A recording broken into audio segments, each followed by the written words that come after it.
So let's welcome to our practice session on Hindu Succession Act, and these questions are very important for your exam perspective, also for those who are participating in the quiz competition.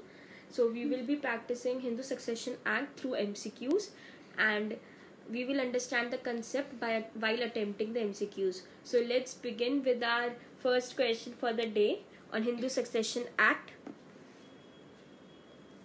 Which section of Hindu Succession Act deals with the interpretation clause? A.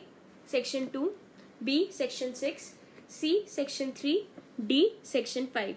So the correct answer is Section 3 of Hindu Marriage Act. It deals with the important definitions that are used in the Act.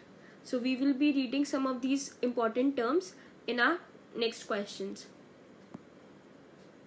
Now next question, cognate has been defined under A. Section 3, subsection D, Section 3E, Section 3F or Section 3C. So the correct answer for this is Section 3C.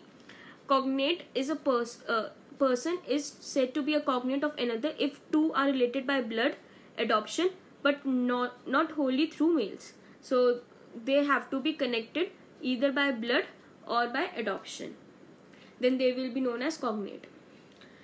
You can see the definition of cognate in section 3, and now we will move to our next question.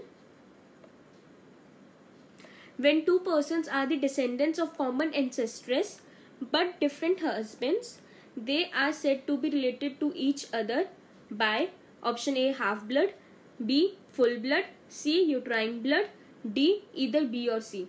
So here the descendant of a common ancestress, like mother is the same but husbands are different, so it will be like H1, H2 and mother is same.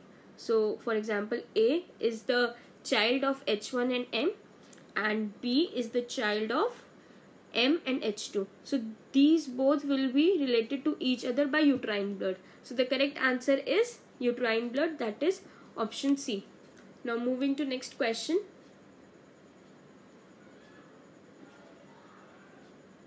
Half-blood has been defined under A. Section 3, Clause D, Clause I, then Section 3, Clause E, Subclause 1, Section 3, Subclause F, Section 3, Subclause G. So the correct answer is Section 3, Clause E, Clause first. So the correct answer for this is when two persons are said to be related to each other by half-blood, when they are descendants from a common ancestor by different wives. Here the ancestor is common but the wives are different, so they are tend to be half blood, related by half blood. So here A and B, they are related by half blood. Now moving to next question. This act applies to any property succession to which is regulated by Indian Succession Act 1925. So you have to tell whether this statement is correct or not. So this statement is not correct because if you see section 5, then the properties which are related to or which are regulated by Indian Succession Act, those are not covered under the Hindu Succession Act. You can read this section 5. It clearly says that any property which is regulated by Indian Succession Act 1925, this act shall not apply to. So this act does not apply to the properties which are dealt under Indian Succession Act. Moving on to our next question.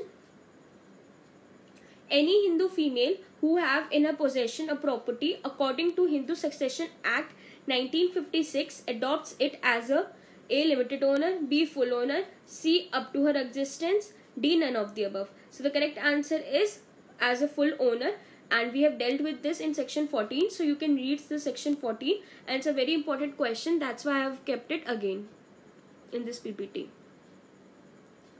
You can see section 14, it clearly says property of a female Hindu to be her absolute property. This means she is the absolute owner, not a limited owner.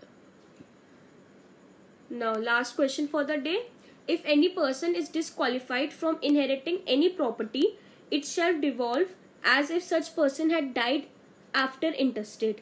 So you have to tell this statement is correct or not. So this statement is false. So you can see section 27, it clearly says that if any person is disqualified from inheriting the property, it shall not devolve as if such person had died after intestate. So these all were the questions for the day, and you can read this section 27 as well. It's a easy section and it states when the succession will be disqualified. So these all were the questions for today. Now we will meet you in our next practice session.